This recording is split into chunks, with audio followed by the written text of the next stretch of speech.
Greetings and welcome to Old Drunken Discography. Each week, one of us selects an artist to bring to the panel for everyone to listen, discuss, and rank the studio albums. This week, it's my pick, and I got a low bar here. I chose Aerosmith.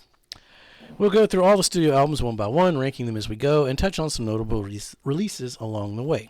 This week's panel is myself, Jason, Tim, Howdy, Bill. I made it back. And I knew I was going to need some backup for this one, so I asked an Aerosmith expert to join us. Welcome our special guest, Bryan, to the show. Hello. It's his first time on ODD, so be nice to him, Tim. Oh, so I'm greenlit? Perfect. I forgot. Bill's drinking. He gets violent. If you like this content, please be sure to hit that thumbs up. It really helps the channel out, and consider subscribing to follow along with us. Help us reach our goal of 690 subscribers. It's greatly appreciated. We also have a Patreon with a lot of cool perks, like picking the artists we cover and seeing some behind-the-scenes cut content, too racy for TV. Shout out to Trey Conrad for our newest Patreon supporter. Much love to you. All right, so starting off our brief relationship / history with Aerosmith. I guess I'll go first since this was my pick.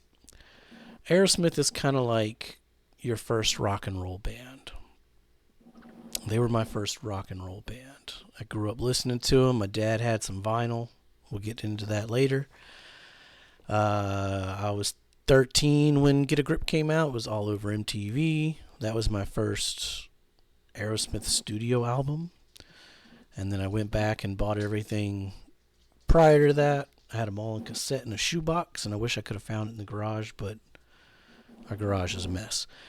So, I grew up listening to them, but I kind of grew out of them by the time 97 rolled around, so everything after that, I know the singles, so those are all new listens for me for the most part. Except for 9 Lives, because Cowboy used to listen to that one a lot. gotta love it when Cowboy shows up. Oh, yeah. Oh, I got some Cowboy stories in my notes. A lot of Aerosmith stories with Cowboy. All right, what about you, Tim? Well, they've kind of always been there. I don't really remember the first time I heard them or anything. Probably Walk This Way with Run DMC would have been my introduction to them. Definitely was aware of them during the mid to late 80s though, when they were making their comeback, and it was within my lifetime. So and then so I had a couple of those on cassette, and then when I got to high school, a lot of people were into Get a Grip and Big Ones, that compilation, and they kind of turned me off to the band. So I haven't really paid attention much since then. Obviously, I'm aware of the big power ballads in the 90s from all the movies and whatnot. And I want to say it was about 10 years ago, I actually read their autobiography that they had written together. So that was a pretty interesting book for sure. And I saw the Steven Tyler solo country tour live. And so, yeah, that was an experience. So, yeah, kind of like on the outside. I've never been a huge fan, but I've certainly been aware of them and, checked them out a couple times. Yeah, their greatest hits, that red one, was my first cassette, and it was my first CD. It was my first CD. It was my first CD player was a Christmas gift, and that was the CD that was given with it. So, all right, what about you, Bill? You're the youngest. You weren't around for the. Yep, I was only alive when 3 of these albums were released, and I can honestly say I don't think I listened to any of those 3 albums at all, probably, now I think about it. Obviously knew a lot of the big singles, Dream On, Sweet Emotion, whatnot. Listening in between, Dio and every other, rock band that would have been around at this time. Aside from that, I've never really gone out of my way to listen to Aerosmith before. It's just come in naturally with some of the other music I've listened to. It's kind of interesting deep diving this, especially with a lot of albums that have deep cuts, and it's like, okay, I'll get to my comments when we get to the albums. Um, but yeah, it's it was real interesting just seeing how a band that really, I mean, went from 73 to 2012, so that's almost 40 years, and you can kind of almost hear how certain things in music changed throughout that time as well. Yeah. Especially the 80s. Oh yeah, there's a big shift. Oh, huge shift. It kind of lines up with how I spaced them out on the sheet here. Yeah, they definitely had a second and a third act. Yeah. To their career. So yeah. All right. What about you, Bryan? All right. So I guess I was probably 10. I think I messaged you wrong a few weeks ago. I think I was 10 whenever Get a Grip come out. We didn't have cable where I lived in Northport, Alabama, but at my grandparents' house, they had a console TV with the cable box on top that you had to push the physical button. And I remember MTV was 31. And I remember sitting there on the floor and watching Eat the Rich and Living on the Edge from the Get a Grip album. And I didn't know what to think. I was listening to, Michael Jackson and Rod Stewart as a kid. I grew up on the lake in the country, way off, didn't have a lot of influence besides my family. They all liked country and I didn't. But when I saw Steven Tyler on the Eat the Rich video, I was just like blown away by the androgyny, long hair, fingernail polish. Just this whole thing. It was mind blowing, because up in Northport, Alabama, I didn't know that even existed anywhere. So that was my introduction to them. My first that was my I got it on cassette tape. Get a Grip. My first compact disc was the Red Greatest Hits album, and that has just been like one of my top albums my whole life. I used to use my Ninja Turtles as rock stars and set them up on like some Encyclopedia World books like it was a stage, and have them rock out to that CD when I was 10 and 11. After that, I kind of started going back in time, and I went Pump and Permanent Vacation. Didn't like those as much because it had that kind of 80s hair metal kind of sound to it, and I was kind of born in 82, so it didn't really appeal to me as much. As an adult, I really kind of, well, a young adult, started getting into their earlier stuff when I'd find Draw the Line or Rocks on vinyl and give it a spin. Um, Doing this deep dive for this.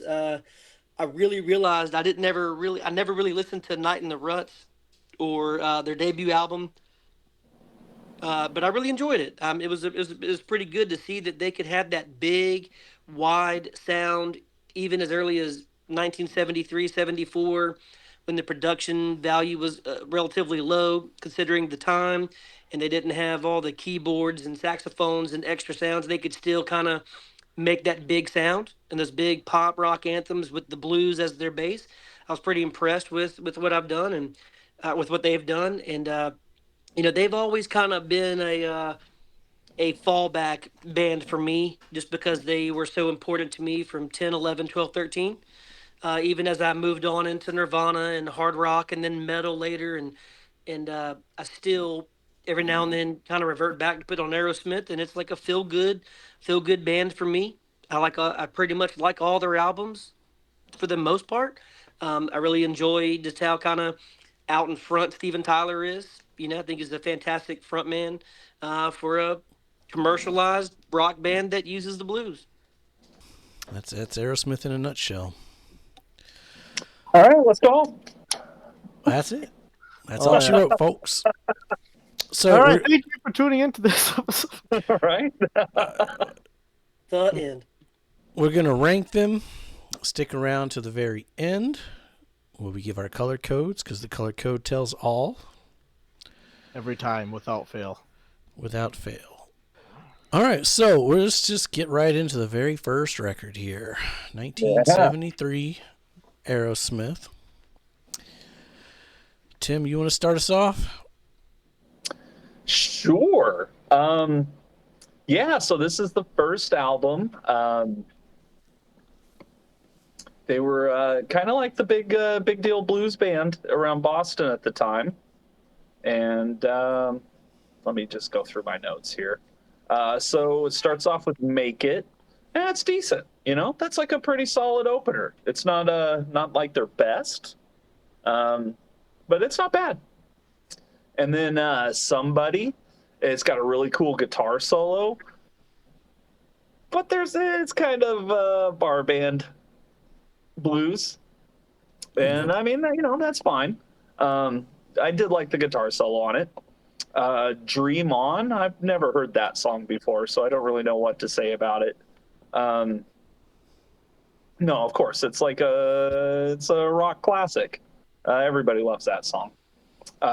"One Way Street," I thought it was another little blues jam. This one I thought was pretty tasty, though. I would almost even go and say top song contender for it. Now, I don't know if that's the Dream On effect, where that's on the album, so you're just kind of waiting for it, and then once Dream On plays, everything else is cool. Because ultimately, I can't really "One Way Street" and "Somebody" are kind of similar, but I liked "One Way Street" a lot more. "Mama Kin's" a jam. One of the first Aerosmith things I guess I would have heard when Guns N' Roses covered that one on their GNR Lives album. So that's where I had heard that one first. "Write Me a Letter," it's not bad, but it's kind of a basic blues bar band song. And then we get to "Moving Out," which I thought was pretty epic, actually. When you're on an album with "Dream On," it's hard to say you're the best song on the album unless you're "Dream On." But this is like a pretty good contender here. It's you can hear a lot of what's going to come out afterwards, not just from Aerosmith, but the myriad of bands that they're going to influence. And just the sounds of the 70s and the 80s even. There's "Moving Out." It's like a pretty early example of why I think people liked this band a lot. And then we're going to close out with "Walking the Dog." And musically, I think it's pretty awesome. There's a flute loop. You can't go wrong. Lyrically, though, it's "Walking the Dog." So yeah, I thought it's a decent debut album. Now for 1973, you got what, Sabbath's on "Masters of Reality," Zeppelin's on what, 4? There's a lot of strong competition in the blues-based rock world at the time. So I wouldn't go as far as say this is better than or even close to being as good as a Zeppelin 4 or a Masters of Reality. But yeah, this is a decent listen. I'm kind of the same way. It's no Zeppelin 4, but what is? Yeah. Opening lines of the discography. "Good evening, people. Welcome to the show. Got something here I want you all to know." That's a solid 3 out of 5 for an opening line of a discography. It's very neutral. It's not good. It's not bad. I feel like this one gets forgotten about a lot, though. It's a pretty solid debut. I really like Steven's early vocal, his vocals on the first half of the discography. I love what Kramer's doing on "Make It." Really, the whole album. I think the sound on the drums is really good. Mm-hmm. "Somebody," it's a fun blues rock song. Then you get the "Dream On." Is it overplayed to death? Yeah. Is it still a damn good song? Yeah. I won't skip it when it comes on. It just kind of keeps building and building. It's a good song. "One Way Street," it's on the long side, but it's fine. Maybe my love of the harmonica started with Aerosmith. I don't know. "Mama Kin," top song contender. I always loved this one. It was one of my dad's favorites as well. he didn't have this record, but he had live bootleg, and the live version is just fucking killer. Write Me a Letter, again with the drums.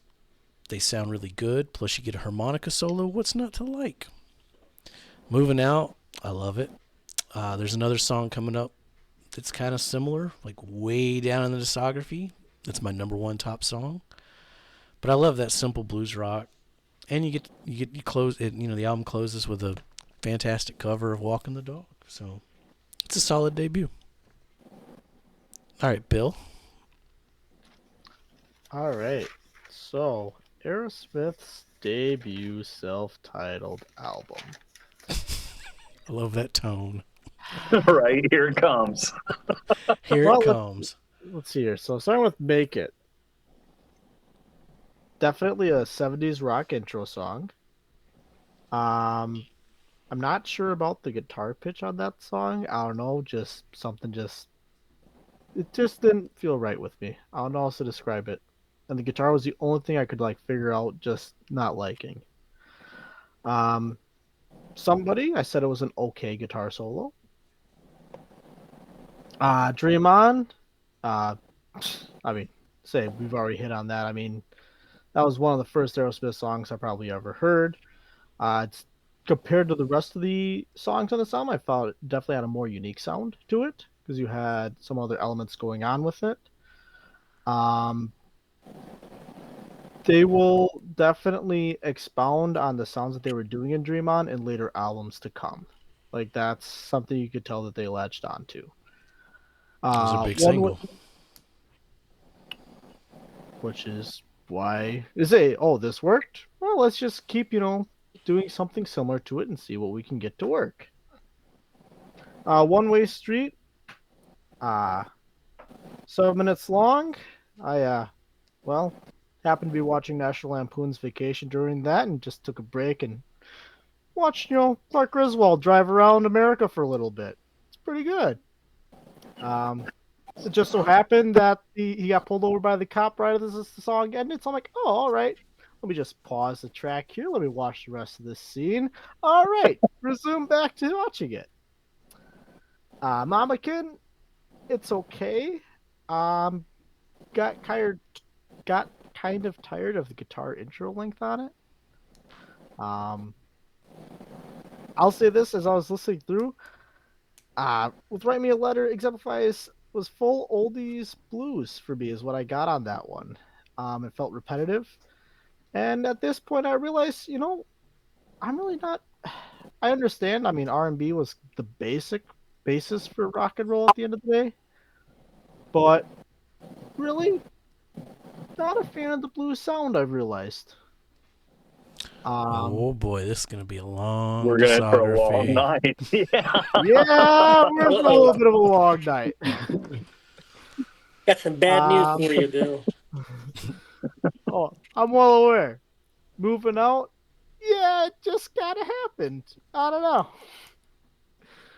know. Walking the Dog, not a bad ending to the album. Potentially my favorite song on the album.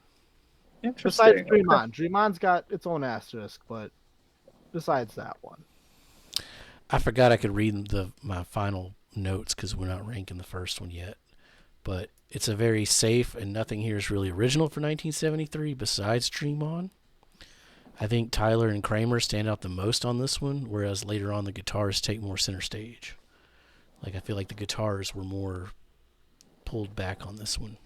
Yeah. Well, and I'm not entirely sure about this one, but I know for a fact that on the second album, there was at least one song that they brought in studio guitarists for, because Whitford and Perry could not play it.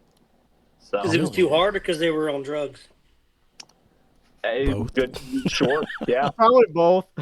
yeah. I mean, they're like all good musicians. So it kind of makes me wonder, like, were they doing that early Metallica thing where what they wanted was out of their grasp and they had to like kind of work the way up to it, or was it like they were in, a bad way and had to have someone kind of come in and? Well, considering what song I know it is, I'm going to say they were in a bad way. That's interesting. I don't Didn't know know that story. I mean, must say, I mean, I could say my overall notes because you say it's the first album. Yeah, definitely felt like it was like a late, oh, Elvis Presley was doing this in the '60s and early '70s. Well, let's do this a little bit different and see what we can do. And Aerosmith released this album, Horrible album and I cover. and I'm really not a fan of Elvis. I will also say so. What'd you say, Get that Jason? out there. Horrible album cover. The Photoshop was Yeah, it's not terrible. good. The Photoshop. Yeah, this is like Credence level bad. Yeah. All right, Brian. What So, about you? well, I'm curious about the the album cover because I'm only able to see Spotify, and I guess I'm gonna have to look up what the actual album cover looked like. Was it the clouds with them in the little box in the middle? Yeah. Yeah, that was the original. They did reissue it with a different. Yeah, but Yeah, we gotta because it's go off pretty. the original cover. Come on. I just want to make sure I'm looking at the original. I honestly don't know. I will say that listening to this first album for the first time the last few weeks, not the first time ever, but the first time like paying attention to it, I Objectively. had some, yeah, I had some observations that I did not like noticing. For one, Bill, I'll say that I agree with your sentiment, but I have a slight variation. I feel like this album came out shortly after Led Zeppelin 4, and it sounds like Joe Perry, Whitford, and Hamilton are all very big into Led Zeppelin and the Rolling Stones, and every song on here, with the exception of Dream On, um, now, granted, I have a pretty limited education in music theory, but I have some, and I'll say it's all very standard blues, played with a slight overdrive, popularized by the Doors by sticking a pencil in their speaker. But here they're using gain on a mixing board to create it, or on their Marshall amps or whatever. But very safe and simple blues grooves. But they play it tight, they play it well.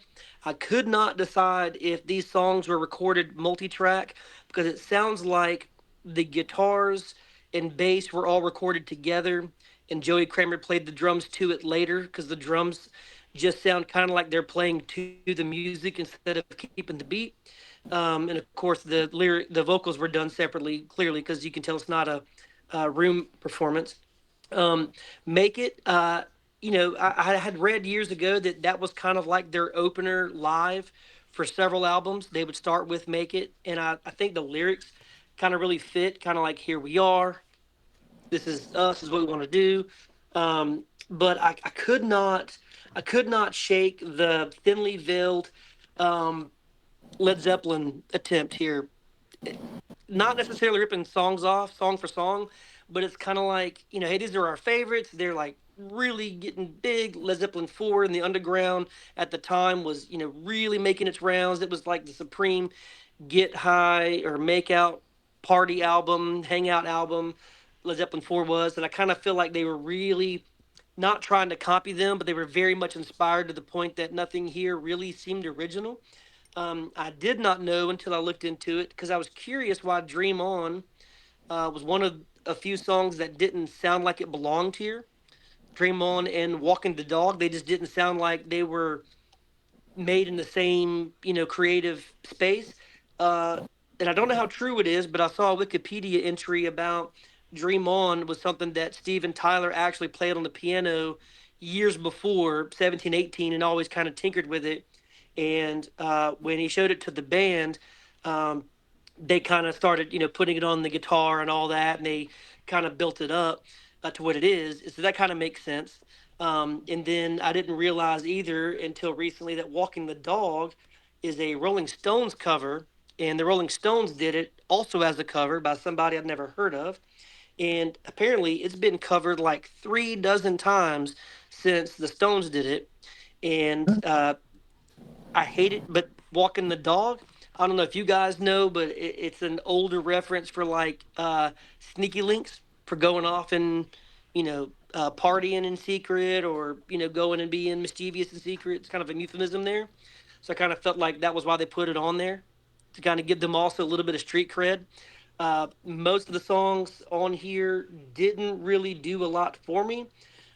Not because I don't like it; it's pretty good. But when I want to hear standard blues in the key of F, there's so many more options and so many more bands and artists before and even since this album that really do that for me.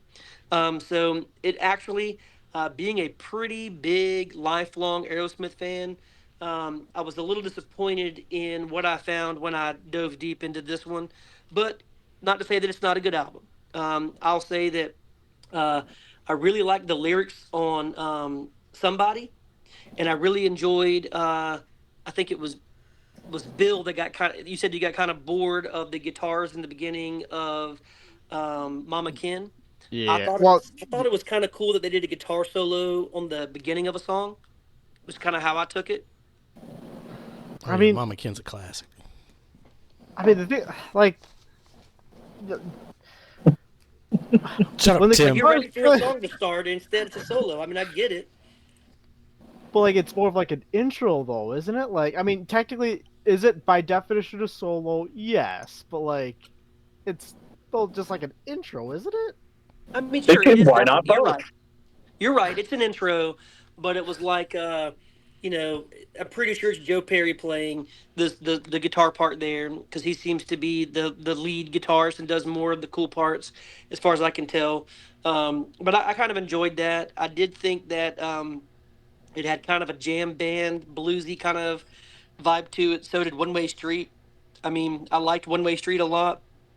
It was very long, but it's one of the few jammy, bluish, bluesy rock songs that I didn't realize it was 7 minutes long until it's over because they did a good job with it. I enjoyed the kind of mood they were setting, but again, no real risks being taken here. I didn't really hear that prominent Aerosmith sound, but I was very happy to hear that they could still make a pretty big sound with what sounded like just two guitars, bass, drums, and vocals. And I think there's a few other instruments, I think, on the album, but not a lot. Not a lot of backing vocals, not a lot of extra vocal tracks on top of it. The harmonies didn't really come in for another couple of albums as much, but all in all, I think it's a solid album. But Walking the Dog, the cover, honestly, for me was my favorite. Besides Dream On, Dream On is just kind of an unfair songs because it's so ingrained that I couldn't really objectively listen to it with this album, just because it's got such a history on its own. And for me, it's the title track on what do you call it? Bias for their debut album. For me, was um, the Aerosmith's Greatest Hits, which was actually my second album for them. Um, so it was always that for me, those songs. 'Cause to me, that song feels like an album of its own. But that's pretty much what I got for this album. Got to say that I ended up being a bit disappointed in the end compared to what I thought about it. Just hearing it, in passing. I mean, I guess for me, like, when I was thinking, like, okay, Aerosmith has Dream On, like, what else was on Dream On's album? That was something I was Right. always wondering. And then I got to this one, it's like, oh, okay, never mind. There was only one Dream On, and there is only one Dream On. Good to know. Well, it's also good to know that, like, as bad as they wanted to be this blues band and later this hard rock blues band, which they did very well at, and at some points this 80s rock blues band, um, they've always done the ballads better than anything else they've done. You know, whether you like the ballads or not, they've been their most successful. And doing a little bit of like googling, I think that Dream On was their lead single from this album, but it didn't really take until a few years later when they re-released this album after some sophomoric success, and then the album with Dream On as a single like charted higher on the Billboard 200, which I think was the main chart at the time. Um, but it didn't really make a whole lot of waves at first from what I'm reading. Of course, I wasn't around in '73, so I have no real, you know, experience with that. But Yeah, I mean that's basically what happened. All right. Yeah, that's the first album. It automatically goes to number 1 because it's the first. Any first album bias, stick around, find out. Up next, Get Your Wings. You get to hear Tim's story about which song was it Joe Perry couldn't play? Joe Perry or Brad Whitford. I'm curious about that, so. Me too. Stick around, like, subscribe, get your wings. I don't know. Be safe. Make good decisions.